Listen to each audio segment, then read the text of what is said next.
the trashy pulp novels of the world have anything to offer? Are bestsellers all they're hyped up to be? The Terrible Book Club explores whether or not you really can judge a book by its cover or its ridiculous synopsis. If you've ever seen a book and thought, ugh, who's reading this? We probably are.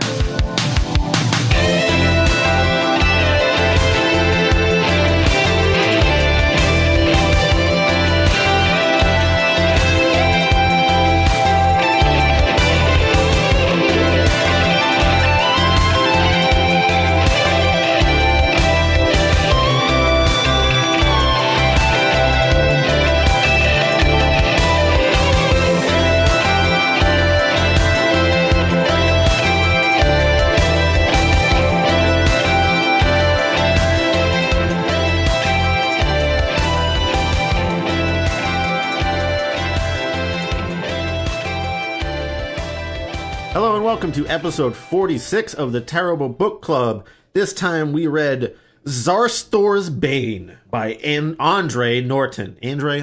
Whatever. It's Andre. Okay. Well, I'm Chris and this is Paris. Hello. If this is your first time tuning into the Terrible Book Club, what we do here is we read books that we assume will be bad based on their cover, title, summary, or some combination thereof. So we're forcing ourselves to read books that we would never otherwise choose to read.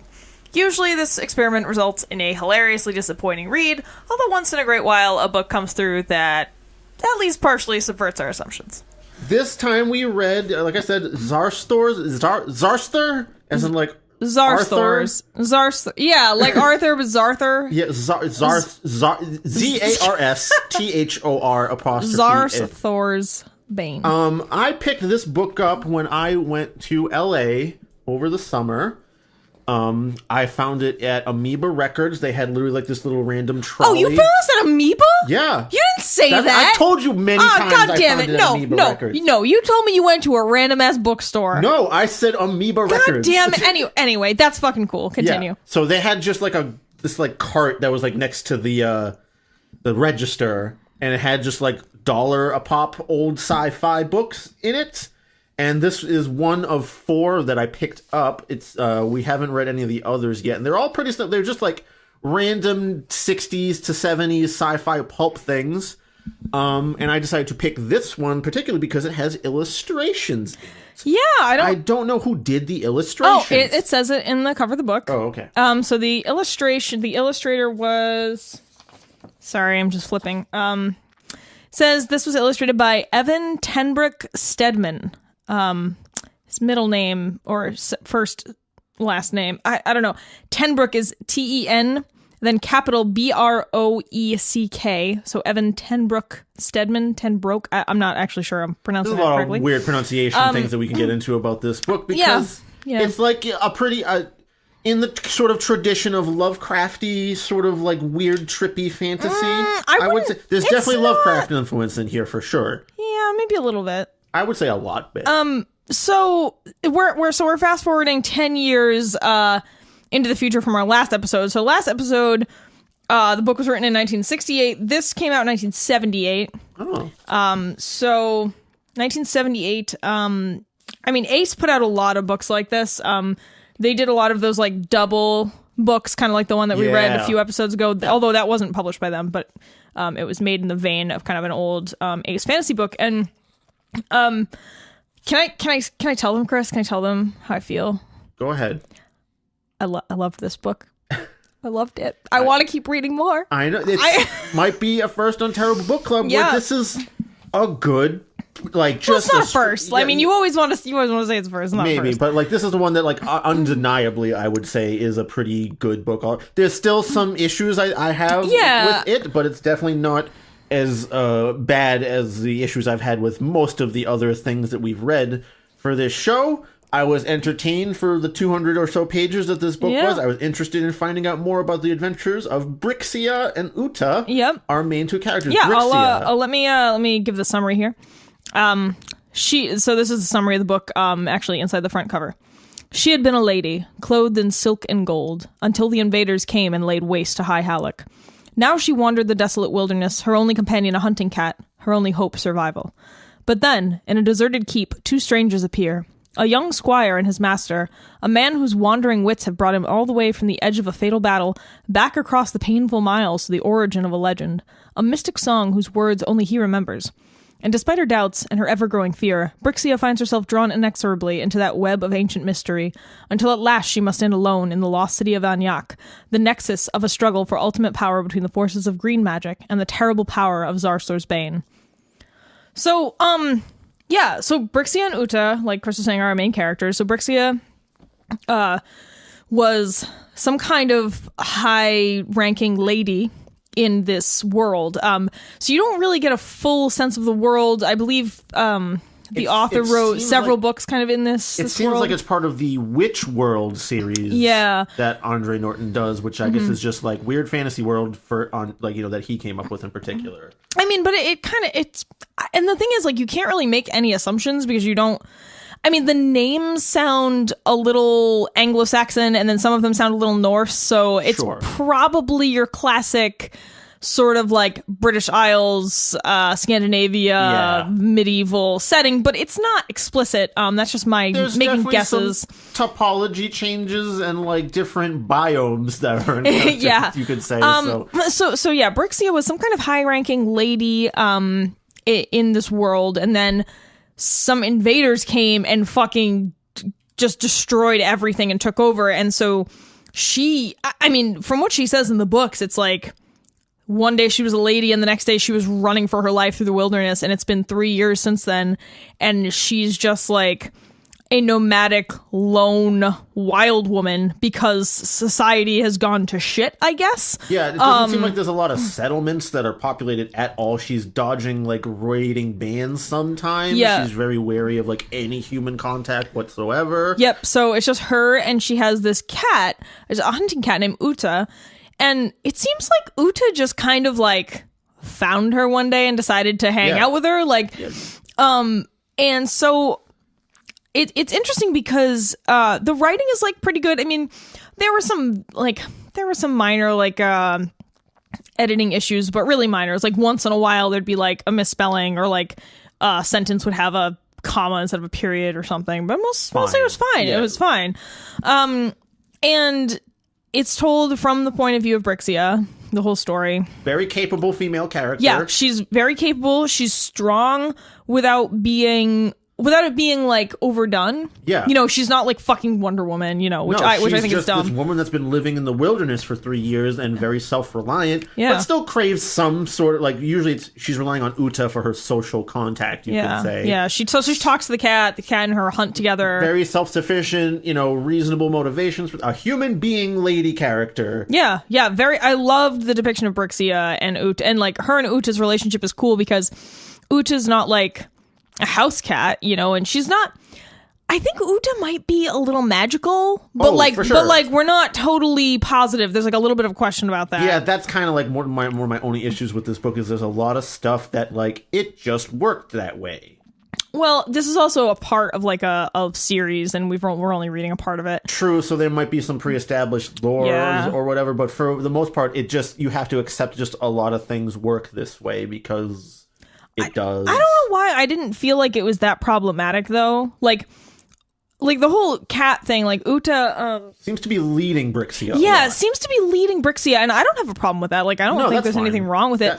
But it does make you wonder, like, oh, is Uta just like a really smart cat, or is she like another being, like, which she might be? And you don't get that question answered, which is fine with me. I think that was cool and interesting.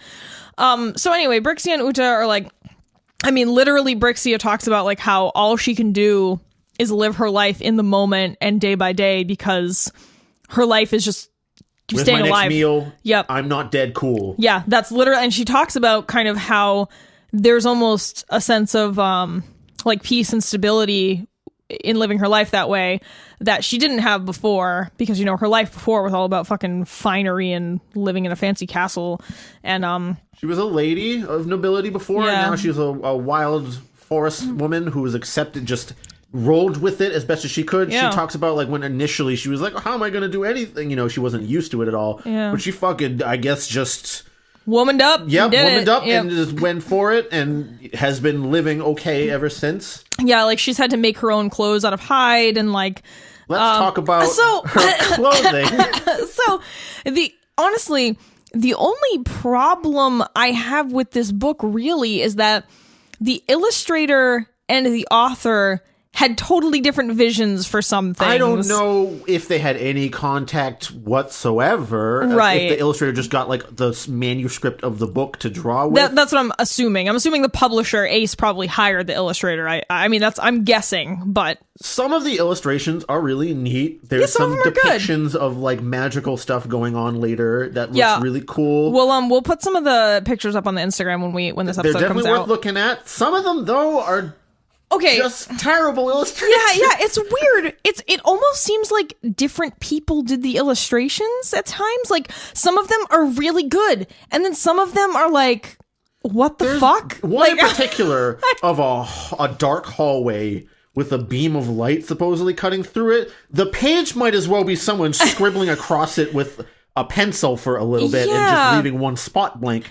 Yeah, like that page, and there were a couple of other ones where it just didn't seem like they were drawn by the same person, because some of the other art is really well done, but so much of it seems like it's in a different style. Like I said, like I don't know what the hell is going on with the illustrations. And like, aside from that, some of the depictions of things are very questionable. First and foremost, the hugest issue is the way that Brixia is clothed in the illustrations versus the way she is described as being clothed in the book. In the text, she's described as having, like, breeches on and, like, some kind of white shirt that she took from, like, a fallen soldier or something. Yeah, like... She has tousled brown hair that's, like, sort of, like, you know, she doesn't have a comb or anything. Yeah, so it's not... doesn't look... Let me see if I can find some of the... it says, her hands were sun-browned and scarred, the nails of her fingers broken, rimmed with a grime which even scrubbing with sand could not banish entirely. It was very hard to think now that once all she had held was the spindle of a spinner or the shuttle of a weaver, the needle of one who wrought pictures and colored threads upon the thick stuff meant to cover the walls of a keep. Another girl had known that living, soft and secure, in the high hallock before the invaders came. Someone who had died during the time stretching behind her like a corridor, the far end of which was so faint in her mind that she had difficulty remembering. I don't know. There's some other details about what she looks like. It's like a page or two later where it describes her breeches. Oh yeah, she was as lean and strong as a bow cord. She had no spare flesh on her. So, like I said, in the text, she described as this like very dirty, wild woman sort of thing. Yeah, because she's been living on her own, coarsened over the years and everything. In the illustrations, she is a very pale, extremely clean, dark, straight-haired lady with Asiatic features. With Asiatic features and like a hide bikini. Yeah, and it's so strange because like she's a loincloth and a bra. Yeah, and that's not skin everywhere else. And she has like a spear and like a knife, which is like about the only thing that mirrors what she has in the actual text. Yeah, like some other details from the text. She has sun-bleached hair sawn off raggedly at her neck level. In the illustration, it is extremely dark hair. And it's well past her shoulders. Yeah. And it's like, what the fuck? And she has bare feet in the book, and she has bare feet in the illustrations too, which is the only other thing. Well, she makes sandals at one point. She doesn't use them all the time. Yeah, though. Yeah. She only wears them sometimes. She only wears them like once or twice, essentially, when it's like a mat, because her feet are become so calloused over time, and she's just in the woods all the time anyway. Well, yeah, and you want to conserve the footwear you have, because if you wear it too often, it's going to wear out, and then you're going to have nothing. So she only reserves it for like when ground is like really difficult, like terrain is really difficult. I don't know why the illustrator decided to draw like I have no idea. Asian bikini spear woman. Yeah, which is nothing like the main character. And honestly, I really liked the way that the illustrations worked in this book, as much as we have a problem with their depiction of Brixia being totally fucking off the wall bananas, like makes no sense. And the fact that a lot of the illustration to illustration, the art style seems to sometimes wildly differ and not for the better at all times. I loved the illustrations because they kind of, it's not like, you know how in a regular book you have illustrations and it's just like text and then one of the pages will be an illustration and then more text and like a whole page of an illustration. That's not what they did in this book. Sometimes you get a full page or a double page illustration but then at other times you just get like some birds across the page where there's still text, and like the bottom of a page will have like vines on it or something, and the text will footprints. be cat footprints, a picture of the sandals she used when she was putting them on. Yeah, like I really loved the way that they integrated the drawings into the story. There's one that's like it seems just like a random was supposed to be a full page thing, just randomly shoved in like the bottom right corner of some text. It's just like Brixia standing there with like her hand on her hip or something. Yeah. I don't even know what that illustration was of. Because there's a couple of illustrations that I have no idea from the text, like where they came. There's one of like this lady with like kind of wild tously hair looking over her shoulder. I think she's naked. Yeah, she is. This comes in like a banquet scene or something later, and there's a bunch of people in the hall, but none of the people described look like this lady. Would have been this lady, and some of the people I suspected would have been this lady have other illustrations that are definitely those people. Yeah. So like that's also another weird thing that happens where you're like, what the fuck is this? And then there's our favorite illustration of Hillary and Bill Clinton being assaulted by avian breasts. They're both thinking about there's a creature that appears in this book that's basically has a woman's body except for bird arms and bird head and maybe some tail feathers. Oh, and actual feathers, like her arms. Yeah, and like the rest of it's just a naked lady. So it's like the centerpiece is like a pair of boobs with like arm wings. And then at the bottom left, a lady that looks exasperated, that looks kind of like Hillary Clinton. And then the top right, a face that just looks kind of like Bill Clinton with a lecherous gaze. I have no other way to describe it. Check out our Instagram, because that one's definitely going up there. Oh, yeah, I'm definitely putting that one on. We might have to censor that, because I don't think you allow... you can't show actual boobs on Instagram, I think. Why are people afraid of breasts? They give milk to children. There's plenty of Instagram models that show basically everything, so I think... I don't know, maybe because it's in a book, it'll be allowed. No, You'll see. I don't know, maybe you have to take an uncensored version, you have to buy your own copy, people. I'll just put something over the nipples, that should do it. But yeah, I mean, so there was just something, like I said, I loved the placement of the illustrations. I liked that it was illustrated. However, I think the illustrator was so divorced from the book itself that he kind of fucked with. Read some of it. Yeah, because how else would he have gotten some of these very specific images? But like, I don't understand why the styles differ so wildly. Brixia's clothing is the most infuriating to me because in her physical form. It's an unnecessary change just to titillate a little bit. Even though this story has nothing to do with titillation, which is why I loved it. There's no romance. No, I love it. There's no romance. It's great. It's just an adventure story about this lady who runs into a couple of weirdos. All right. Yeah. So sorry, we kind of strayed from the description of the story. So Brixia and Uda are just going about their everyday. And, while Brixia is kind of like, she's has to be really careful as she's walking around because, like we were saying, civilization is kind of not happening right now. Like, civilization's not really a thing, it seems, in High Halleck. And so she's watching out for bands of raiders, trying to make sure she doesn't get, raped or captured or whatever, or enslaved. So she's really careful with how she walks around, checking everything all the time, being really careful. Listening intently. So she's just kind of would be short, brutish, and yeah. So she's just kind of talking through how her day is and thinking about Uda, and she often thinks about Kunigod. Yeah, she had a mentor. I think, or her mom or her nursemaid. It was her nurse / tutor of weird witchy shit because Kunigod sort of introduced her to some sort of occult ideas and the possibility of magic. I think but she doesn't even realize that fully until the end of the book. She doesn't get that she was being groomed, basically. Yeah, essentially just sort of pointed in the direction of bigger knowledge than the immediate world around her. And I think Kunigod in the court was regarded as sort of she's weird and witchy. I think she was a wise woman or something. I think it was her nurse or something, or wet nurse maybe or something like that.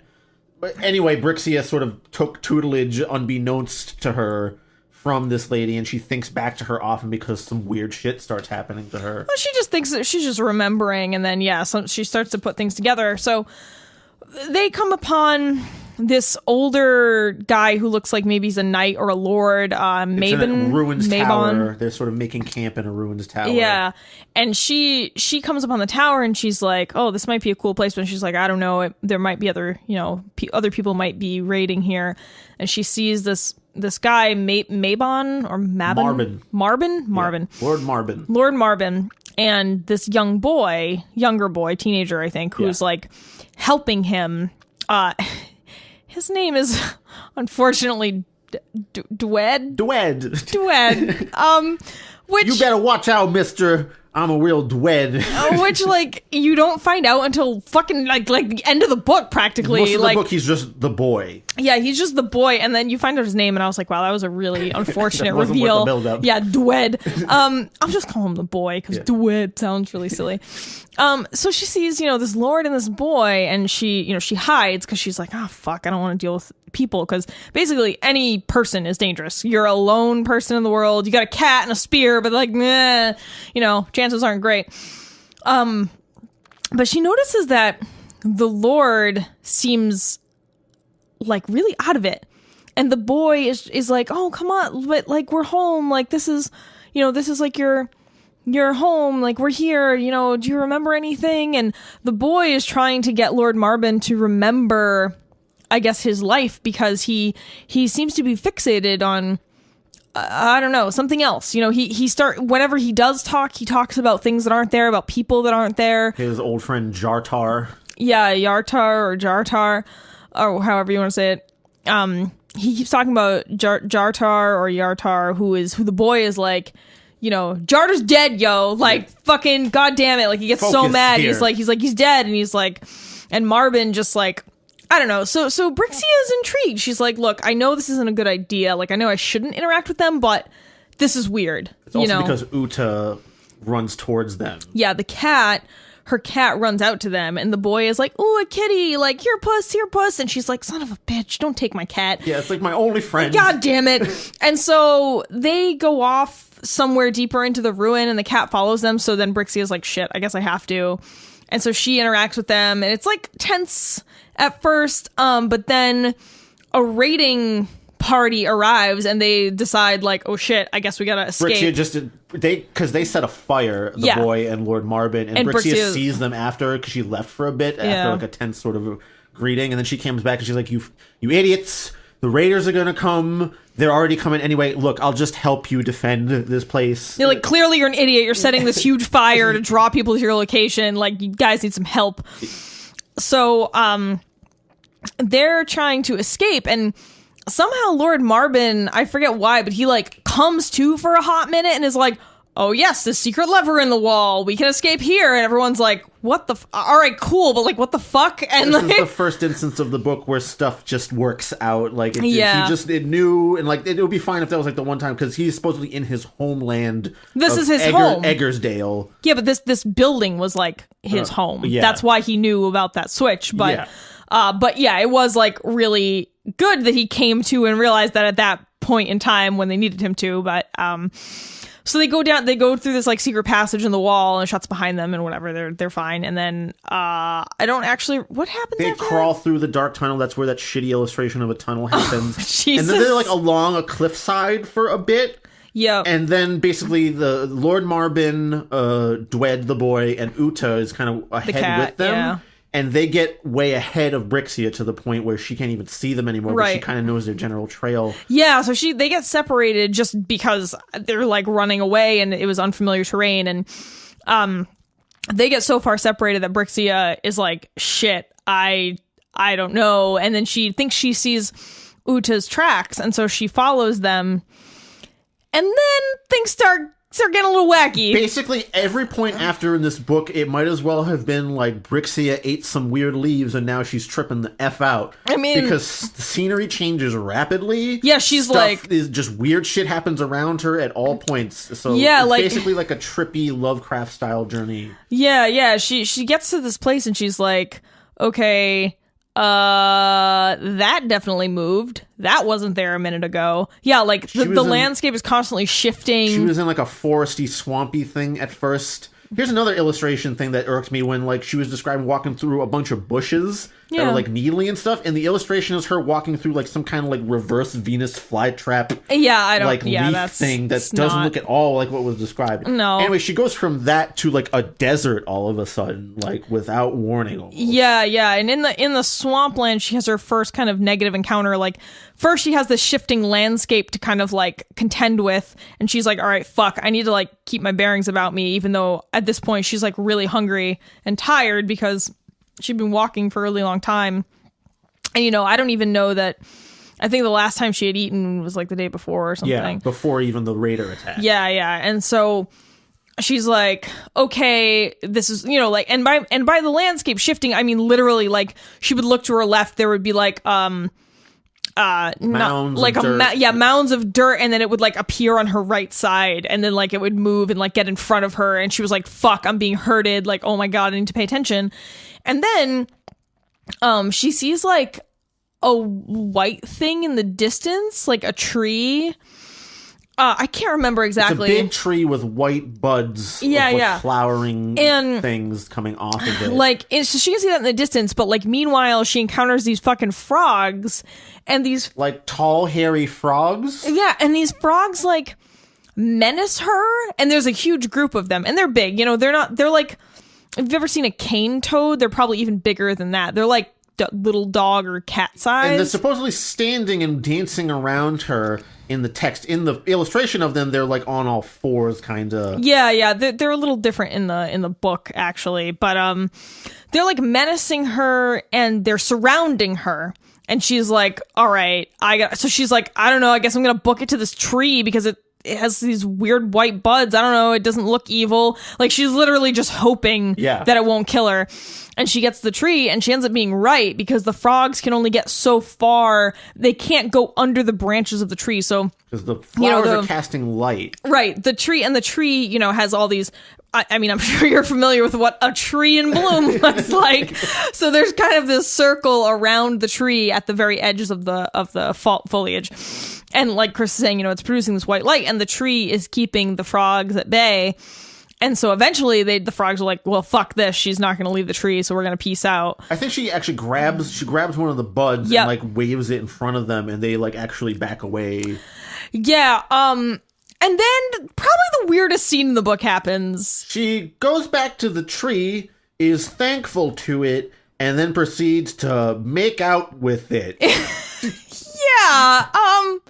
It's the only scene in the book where I was like, oh, I wish this hadn't happened. That was weird. The chief is like, thank you, Mother Tree. She knew something like to be thankful to life because of Kunagod's sort of. Yeah, like, Kunagod had always taught her, like, hey, you know, if you take something from the earth, you have to thank the earth. And she was so delirious and hungry and thirsty, she saw some sap seeping from the tree and was like, oh, well, it's sustenance. And she went to eat it. But the way it's described, it sounds like she's making out of the tree. Yeah, she's literally described as like kissing it and like flicking her tongue across it to increase moisture. Yep. Oh, so it was awful.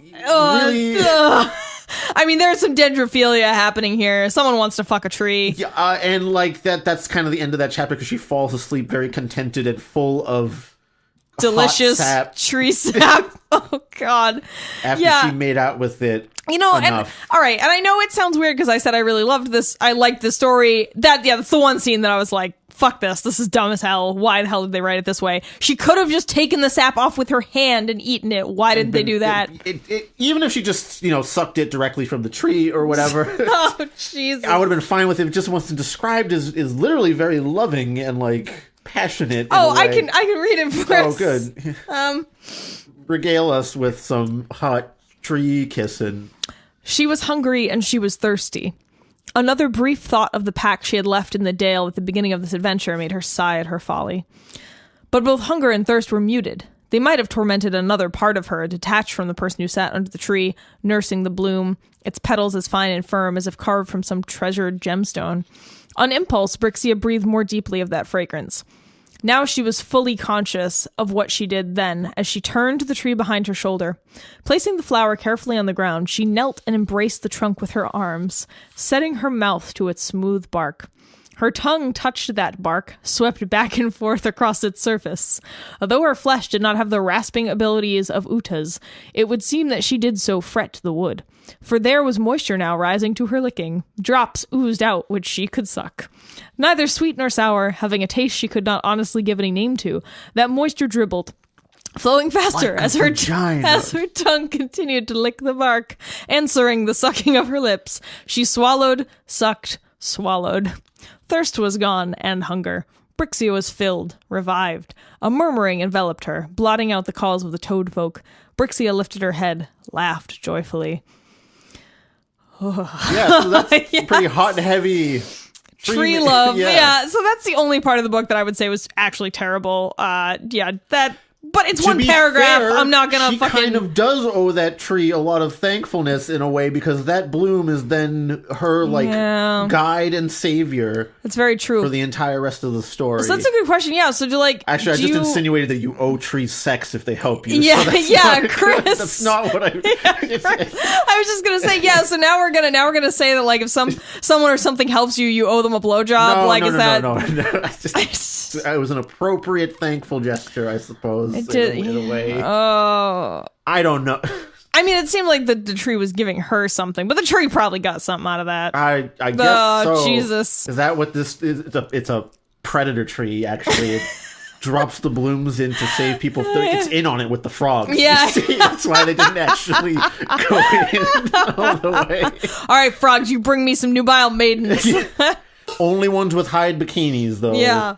All right. So that's the only part of the book that I found terrible and weird and was like, this didn't need to be here. The rest of it's weird, but in in a good way. But like one paragraph isn't going to make me blacklist the book and say it's bad. Like, we're not crazy. Yeah. But that is the one terrible part. So after this, Brixie is essentially led on a journey through other weirder areas. Like there's like a desert area. Yeah, she comes to the desert and she keeps the bloom with her because it smells really good. It brings her a sense of peace, and it glows at night, and she has no source of light. So like this is kind of invaluable. She's like, oh shit, all right.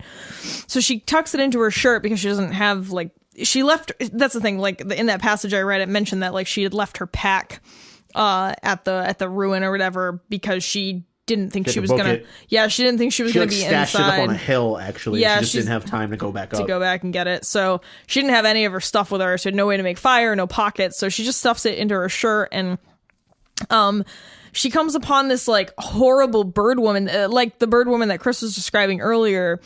Kind of like a sexualized bird, giant bird.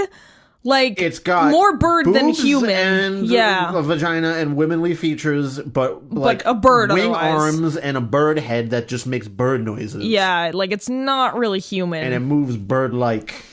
Right, and so she kind of encounters this bird, and it's like wary of her. It's like with a flock of other birds. Well, it's kind of like it uses regular birds to kind of find and specifically locate prey for it and like help it hunt. So they're like, it's like the Gar from the Sword of Truth series. And then they just kind of like awkwardly shuffle past each other, essentially. Well, yeah, they have this they just kind of like stare at each other. They have this confrontation, and the bird and like the little hunting birds are like, and they like dive at her, and she kind of bats them away. But the big bird is like a little more wary of her, and then. Yeah, like they have a brief skirmish, but ultimately just like, fuck you, and like they just kind of menace each other, and they sidle on by. Yeah, like fuck you, I guess, and then they just leave, go back into the desert or whatever. And she doesn't want to go into the desert, obviously, because she doesn't have any water to bring with her. She like slept in the desert for a night or something. I think. Yeah, she slept collapsed somewhere at one point. Under, like, some weird mounds. And she makes some sandals for herself because the sand is really hot, and she realizes she has to go through the desert because she thinks she's being tricked by the spirit of that area. Led at this point, whether by Uta or by like another otherworldly force, she like is she knows enough about herself to know like I don't even know why I'm going further except maybe to find the cat, but even then I know it's not just that for some reason. Something else is leading me. Yeah, she's very like self-aware, I guess. Yeah. But like she was saying at the beginning of the book, she's like, my only life is just day to day. Like all I can do is think about. I might as well see where this fucking goes. Right? Yeah. Like what else? It's not like she's got appointments to keep. Like a fucking she doesn't have a job to go to. 3 a.m. Raider dodge again. Yeah. So she continues onward. Kind of deciding that Uda's footprints could have been a trick. She thinks she might have been tricked a little bit, but whatever. And then she gets through. There's like a weird face in a rock. Just kind of just like with the bird woman, this is what I mean. My only kind of not really totally issue with the book, because I guess it's just trying to be like, here's a bunch of weird shit that happens that's just really weird, right? There's like a face in the rock that's just there. Well, it's called the Waste, where she's making her way through. So Eggertsdale, I guess, was on the border of the Waste, and I guess the Waste is full of like really weird, trippy shit. And humans don't usually go out there. It's, like the face on the rock thing, there's an illustration of it. It's not really relevant to the plot at all. It's just like some weird shit that, along with the bird lady, it's just a weird encounter you have in the waste because you got to travel through there and you got to encounter some weird shit. I think the bloom helps her out with the bird lady somehow too. Doesn't it? Yeah, that's why she later realizes that's why the bird didn't attack her. Yeah, because it she had the bloom on her, and that was enough to keep her safe enough until she eventually catches back up with Marbin and Dwed and Uta. Sorry, I just randomly found the passage that explains who Kunigod is. Okay, so detour. Sorry, slight detour. Kunigod. Not for the first time during her long wandering, Brixia thought of the mystery of her old nurse. Kunigod had been a woman of authority, ruling the house of Torgus as mistress, for Brixia had not the age nor the experience to manage the keep, and her father was cut off in one of the first battles with the invaders, his true fate never known. Since her mother had died at her birthing, there was no other lady of the Dale. But who was Kunigod? She was... How old had she been? Brixia held memories of her nurse from her own earliest years, and Kunigod had never seemed to age. She was always the same. Though she did not claim to be a wise woman with all the hidden knowledge, she had been a healer and a grower of herbs. Her garden had been the finest Brixia had ever seen. That judgment was not delivered because she herself had seen but little then beyond the boundaries of the Dale. No, travelers had marveled at it, while over the years before the invasion, merchant peddlers had brought Kunigod roots and seeds from far places. Twice a year she had gone to the abbey at Norsdale, taking Brixia with her when she was of an age to travel. And there Kunigod had spoken with the abbess and her mistress of herb lore as an equal. She had, as the landspeople said, green fingers, for her plantings thrived and flourished, and at each time of sowing in the fields, Kunigod had thrown always the first handful of grain, uttering the blessing of Genora of the harvest as she so gave seed to the waiting ground. And then this is basically the passage where Brixia's like, oh yeah, I think my nurse was maybe a magic user? Like, she might have been a wizard or some shit? Like, she's kind of, like, realizing, like, oh yeah, she never really aged, and she was real good with plants, and she taught me a lot of stuff. Yeah, she knew all this weird shit. And now I'm in, like, weird plant world. Maybe I should, like, try to think back to some of that stuff. Because, I mean, there is a general theme of this book of, like, woods magic and, like, witchy. Yeah, but it's not explicit. It's really well done in that you don't really come to understand it until the end. And basically this is the part where Brixia's like, did that tree shelter me because it knew that I was, like, kin to Kunigod? Or, like, was I able to find it? Because, know how to, like, do this, like, green magic stuff? Or... Yeah. So she's, like, learning about herself and about her connection with this green magic during this journey. Even though it's done, it's very mysterious the whole time. You're never sure what force is acting on who made a deliberate choice, and whether that's really, coincidence or because someone willed it or something like that. Yeah. Magic, the idea of it as a whole, it doesn't even necessarily, I mean, I guess with, like, the shifting lands and everything, there's definitely, like, weird shit that's, like, not physically explainable. But for the most part, like, it's like, you picked a weird bud that has weird properties, just as you would in real life or something, Well, I mean, except this one, like, glows like a lamp. Yeah. And wards off evil toads. Yeah, sure. But maybe there's a plant out there that glows in the dark a little bit and some frogs don't like. Yeah, maybe. That's true. I mean, that sounds possible. Yeah. I mean, so as she continues in her journey, she does eventually meet up with Lord Marbin and Dwed again, at this, and Uta, at this lake. There's, like, this huge lake, and Dwed's like, oh, what are you doing here again? She's like, I don't know, man. Like, we went out that weird passage. We ended up in the waste. Like, fuck if I know. My cat. Yeah, you have I thought my cat was with you, and he's, like, kind of mad at her for, like, no reason, and then I think he's upset with having to deal with Lord Marbin. Yeah, because he's basically like his nurse. He's an Alzheimer's patient. Yeah, basically, Marbin has, like, no clue what's going on. But then sometimes he'll, like, have these moments of clarity where he's like, oh, this is what I have to do, this is what's going on. They're like, okay, cool, like, what? Tell us more about what's happening. And he sings this song about Zarsthor's Bane. It's towards the front of the book more than the back, I'm pretty sure. Oh, but yeah, he sings a song at some point that talks about this legend of an ancient king or something that was undone by some kind of a Bane. It doesn't really describe much beyond that. Here we go. Okay, I got it. You're gonna give us a tune? You're gonna try to sing? I don't know what the tune is. I'm not gonna sing that. There's no notes. I don't know what this is. Anyway, Give it your best. I'm not gonna sing this. Although I might steal it for a song. That would be cool, actually. Yeah. Down came the power by Eldor cast, fierce pride, strength meant to last. Out of the dark at his call came that to make him lord of all. But Zarsthor bared the sword of mind, raised will's shield, vowed by death, heat and heart not to yield. Starbane blazed grim and bright, darkness triumphed over light. Zarsthor's land fallow lies, his fields stark bare. None may guess in aftertime who held lordship there. Thus by the shame of Eldor's pride, death and ruin came to ride. The stars have swung, is the time ripe to face once more the force of night? Who dares come in dark and shame to test the force of Zarsthor's bane? And, you know, he sings that song and the kid's like, yeah, he fucking sings that. I don't know what the hell. Like, he just thinks he's crazy. Like, he just thinks he's lost his mind. Brixie kind of gets a little fixated on it somewhat. Not like super obsessed, but she like kind of remembers the song a lot. Yeah, she's like, she thinks about it. Yeah, thinks about it a lot. And she's like, I really want to know what that meant. You know, and he brings it up again when they're at the lake, and eventually something triggers. I think it's actually the bud again, the flower. Yeah, that's able to like light the lake in a certain way. Okay, yeah. So what happens is like, Dwed is like, oh yeah, he won't leave the lake. Like he keeps talking about Anyak being here, but what is the hell is Anyak? I don't know what he's saying. He's just crazy. And then she talks to him and gets a little information out of him, and something just makes her set the bud on the lake, and the bud just zooms out like a little Energizer bunny out to the middle of the lake on its own. And by its light, you can see under the water. There's a fucking city under the lake, like that. Like we're going full blown fucking what's the Atlanta? No.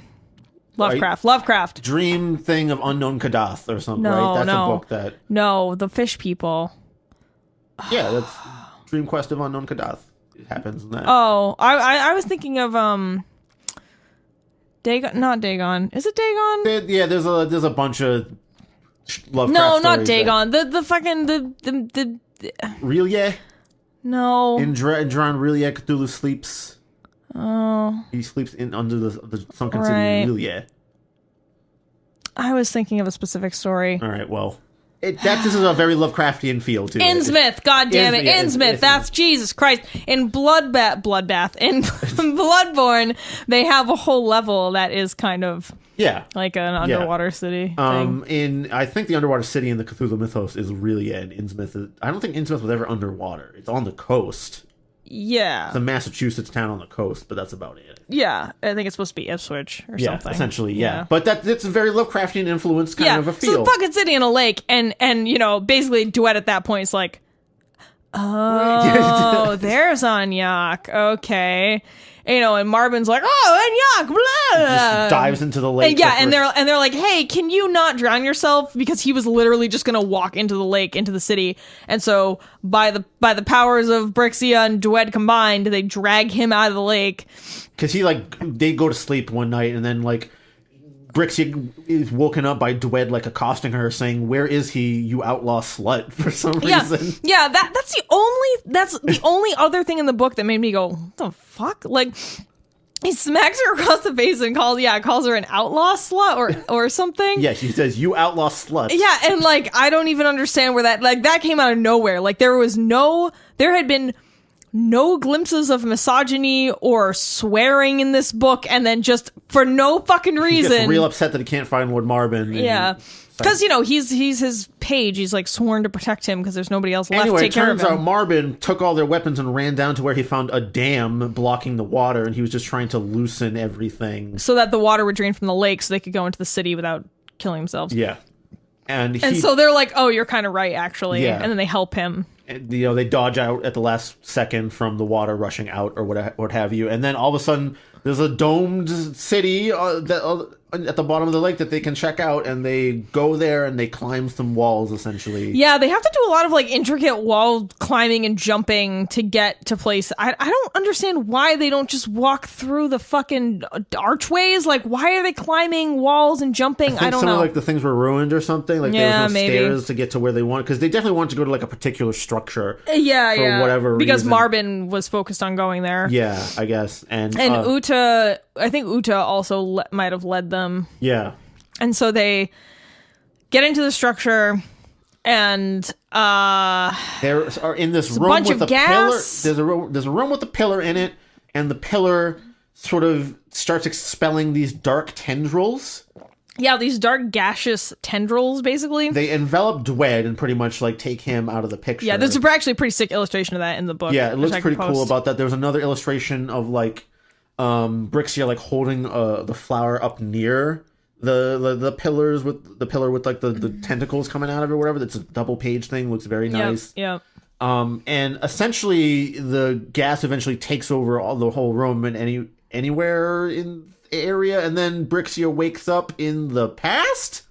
Yeah, she somehow is kind of inside of a memory of what the song about Zarsthor's Bane was based on, and she sees the events the box unfold. Present before in that room before the time travel thing Yeah, happened? the cat had the box. The cat, yeah. Uta has a weird box for some reason. Yeah, right. Oh, fuck. I don't think either of us remember this well. At some point, this little box shows up, and like it's not even like remarkable looking or anything. No, it's just like a weird thing. And Uta has it in her mouth. Yeah. And she gives it. Does she give it to? Yeah, she gives it to Brixia. Yeah. I forget at what point. I don't remember when that. Yeah, I don't remember when it happens though. I feel like it's after she has the vision. Yeah, this part's a little disorienting. Yeah. I mean, this book is disorienting in some ways. So she has this vision and basically sees like what happened with Zarsthor's Bane, and the whole thing was. He was a king of the area. His brother like took over the keep, or his friend took over the keep that he was the rightful. He thought he was supposed to own, and he comes charging back in with an army or something. Eldor, yeah. I think was his brother. And Eldor's an asshole, and I think they were both some kind of magician. Zarsthor like leaves to go do some like army shit. Yeah. And Eldor's like, well, it's just mine now. Yeah, like, fuck you, it's mine now. Which I guess it would be while he was gone anyway, right? So like, I don't know, maybe he's just being a dick and be like, no, it's not your turn to play with the kingdom. Mom said I could have it for another week. Yeah, and so Eldor is just a huge dick and is dabbling in dark magic, basically. And has this spell cast on Zarsthor and his house and holdings. So, we're talking like Reigns of Castamere, except more magical than just murdering everyone. This is that banquet scene I mentioned earlier with all the weird people. There's like bird people in there, and Zarsthor and doesn't rock like that. people or something. Yeah, I don't know. Yeah, because Eldor started associating with all the evil creatures, like the weird bird people and the toad people and like whatever else exists out in the waste. And so basically like Zarsthor goes on this military campaign, comes back and is like, the fuck, Eldor? Are you bringing all these assholes in my house? Like, these are all evil jerks. What are you doing? That's just a bird with tits over it. Yeah, like, that lady, she's made of plants. Like, this is not a lady. And so he's like, well, what are you doing bringing all these sketchy folks around? And Eldor's like, fuck you, it's my castle now. And he's like, haha, I cast this Bane upon you. And basically, like, he used this evil magic and it trapped both of their spirits to, like, kind of be forever fighting, I guess, and so Zarsthor's house was crushed by it and cursed somehow that everything would never work out for his family ever again. Basically, at some point, Brixia touches the flower and the box together. It's when she's like meets up with Zarsthor and Eldor like fighting in eternity. I forget how she slides into that. Yeah, I don't know, but she somehow ends up it like they end up switches from the banquet scene to like, oh, I remember how all this the spirits like possess Dwed and Marbin. That's okay, that I remember, the spirits possessing them. How she ends up slipping into having this vision, I don't know. That's the black tentacle thing. The black gas that's in there, I guess. That's how she gets from like the pillar room to the banquet hall. Right. I forget how she gets from it might have been like the flower leading her again or something to like it might have been this Uta. weird area where I think it was Uta. Yeah, Zarsthor and Eldor have been fighting for eternity over who gets to have Zarsthor's Bane. Yeah. Which is a physical object as well as a curse. Yes, it is. And so Brixia just somehow knows to put the flower in the box and end the curse. Yeah, that's one of the other things in the story where she just kind of knows how to do the right thing at the right moment. But I like that how they handled it though, because she thinks through it and she's like, I think I'm a green magic user. Holy fuck! Like, so that was I was kind of fine with it. She has to learn to trust a weird inner voice or something. She gets possessed by a spirit for a second too. I think. Yeah, but something talks through her mouth. Yes, but she brushes it. I think it was Eldor, but she brushes it off real quick, and then he hops into Dwed or Marbin or something. Yeah, and so I don't have a problem with it because the whole book is her like slowly coming to the realization that Kunagar was, not scheming or grooming her to become a green magic wise woman, basically, and she just didn't know because she, and at the right moment she feels an intuition that I should tuck the bud and the box together, put the weed in the stash box. She did keep referring to it as bud, bud the whole time. So it might just be magic weed. It is green magic. Oh my god, it's magic weed, Chris. You blew this whole thing wide open. Stash the weed away to solve all the issues. There won't be any fighting anymore if you just hide the. So anyway, when she touches it together, wherever she is starts to bloom with life or something. And Zarsthor and Eldor are like, actually, I don't even know why we were fighting anyway, man. It's really cool and chill around here. There's no reason for us to fight. Yeah, they're like bros before evil magic, right? Yeah. She fixed it anyway. It's fine now. The land's gonna be good. Why don't we just walk off into eternity together, bro? And then they do. Yeah. Yeah, I guess that part was a little dumb. It is a little bit all right, cool. And then Marbin and Dwed wake up and they're like, what happened? And Brixie is like, save your asses, but not really. She doesn't say it like that. But she's like, oh, well, I fixed our problem. I realized I am a wise witch or something. Yeah, and Marbin is like, I don't know. He comes out of his weird daze, right? Not totally, I think. No. I think because he got the way he got that way is he got hit on the head after a battle that they ran from, and he just plain wasn't great in the brain area anymore after that. So I don't think that's a magic thing. I think that's just some straight up brain damage that is probably unreversible, especially if you've had a couple of spirits floating inside your brain. Yeah, that'll do it. So that's pretty much how the book wraps up. She's pretty resistant to the power even at the very end of the book, but Dwed and Marbin are like, nah, you should probably embrace it. Seems like you're pretty good at it, with the whole saving us and ending a curse, etc., etc. Yeah. So maybe this is an origin story of a character that appears in later books or maybe appeared in a previous book or something like that. It kind of reads a little bit like that to me. This is a character that was in another Witch World book that people wanted to know or the author wanted to explore. Yeah. Oh, sorry. The other part of the ending is Marbin is like, I'm just gonna rebuild Yak. And Dwed's like, but what about Eggersdale? Where we're from? He's like, nah, that shit's fucked. Let's redo this. Basically. We're acting like it was fine. Yeah. God damn it. But anyway, sorry. No. Sorry, sorry, I interrupted you. No, that's pretty much the end of the book there. Yeah, that is. That's, Brixia begins to accept her magical inclination, I suppose. And her and Uta are reunited, and Marbin's just like, well, okay, now that the Bane is taken care of, I'll start up Aniak again. Yep. And I mean, I thought it was written pretty well. I liked the characters. I loved the way that they were portrayed. Brixia and Uta are a really cool team. Just a fucking adventure story about having a weird adventure. And it's a strong female character that isn't isn't sexualized. There's no romance, and No like one gives there's a no fuck about getting down with each other. yeah, no, none of that. And I They're all just trying to survive. yeah, and I like that like she's a strong female character, but like I said at the very beginning, it's not like the strong female character says fuck all men and cuts off any dicks near her. Like, you know, it doesn't. I like that it doesn't go that far afield. It's very realistic. I love the way she thinks about things. She's very practical. I thought this was great. I was like, when's the next Brixie and Uda book coming out? Yeah, Shit, there might be more. So we should check those out. So yeah, this might be the first like very. It's been 40 years. I'm still waiting. Not like Gurren. Oh no! I hope Andre Norton isn't anything like George R. R. Martin.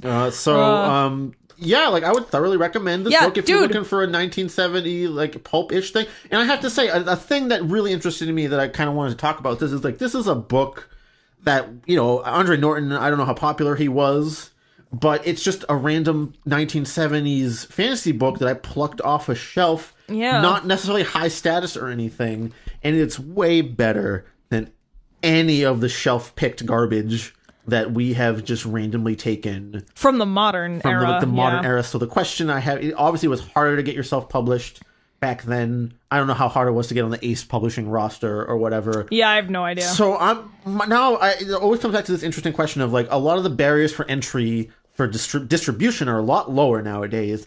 And that results in a lot more content, which is kind of a good thing because it gives us stuff to pour through for sure.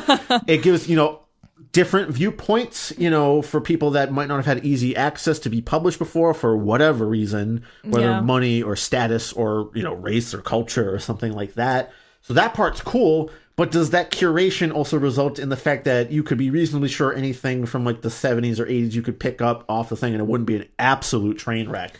I mean, there's bad books from the 60s. I was going to say, I think maybe we just got lucky. It's also possible. We have 3 other common era sci-fi books to come through. Those all look real bad. We'll see. Yeah. Yeah, I don't know. I mean, I do obviously, you know, having a form of artistic expression be within reach of more people, of more people and a more diverse audience. Absolutely, that's great. But yeah, I mean, if it just means that there's more trash in the world, it's a really tough line. Yeah, I think the center point of this whole show is what is there acceptable to publish, or should anything be like? Yeah, I know, and I don't know. It's tough because part of me wants to be like, fuck these terrible books. Nobody should have published them. But then, you know, I try not to be. I don't know. You don't want to get too like Nietzsche about things, you know, like, I didn't like this book, so it should never have been written. Yeah, but there's definitely a line for just like, this is terrible, it's absolute crap. And so that's kind of the one thing that I was always thinking about while I read this was like, this is just like I said, I just plucked this off a shelf. It somehow survived its way onto that particular cart, you know, in Amoeba Records, and just by me deciding that was a cool cover for my $1. Yeah. I plucked it off the shelf, and it was a fun, enjoyable read that I had for a couple hours. Yeah. I mean, I really liked it for the most part, you know. The illustrations are perhaps the only, like, real... Yeah, that was a little weird, but... There's some good parts, too, to the illustrations, so, like... Yeah. Yeah, so, I mean, I think that if you see anything by Andre Norton, pick it up, because it's probably going to be pretty all right. It might be decent. Yeah, probably decent. Yeah. Right, so I guess this brings us to the end of the episode. Read this fucking book. Yeah, it was good. Yeah. You like pulpy fantasy shit with a weird, maybe slight Lovecraftian tinge? Well, yeah, with a female lead, a cool cat sidekick, but it's not lame. I know that sounded a little lame. It's not lame. No romance, no bullshit. It's just a good story. Adventure. All right, so at this point, we're just going to thank our patrons. So thank you, Dari, Greg, Veronica, Will, Dee, and Jared. Thanks a lot for joining us on this terrible, terrible adventure. Actually, thank you for joining us on this nice, pleasant adventure this time. The money that we so kindly get from our Patreon helps us pay for these bad books and pay for hosting, and that really helps us out a lot because, you know, we're not making any money off this shit, and we never will. So we really appreciate it. Perhaps not as comedic of an episode this time, but I think the next one we have lined up in our marathon series. No, don't you let me have this. Okay. You let me have this good episode, Chris. Shut the fuck up. All right. If you two would like to be female character. If you too would like to become a patron, just head over to patreon.com/join/terrible book club to check out our extra content and rewards. Our reward tiers are pretty cheap, so if you have $1 or $5 to spare every month, please throw it our way. If not, you can always say hi to us. We love hearing from people. You can reach out to us on Twitter, Instagram, Facebook. You can also send us emails to terriblebookclub@gmail.com. And lastly, if you enjoy the show, please just share it on social media, tell some friends about it. It helps us out a lot. Wherever we get a shout out online that really helps get some more listeners. Some of our enthusiasm to continue on the crap train and sacrificing our time to Terriblo. Yeah, we're actually sacrificing a whole day to Terriblo today. This is one of the only Saturdays I have off. And I've sacrificed it to Reblo and to hanging out with my friend Paris. Yeah, we've been eating pizza, chatting about books, drinking some tea, chatting about books. Yeah, it's been a good day. We got one more to go for today, and you'll hear that in 2 weeks. So for now, thank you for listening, and we'll see you next time. Bye, Paris. Bye, Chris.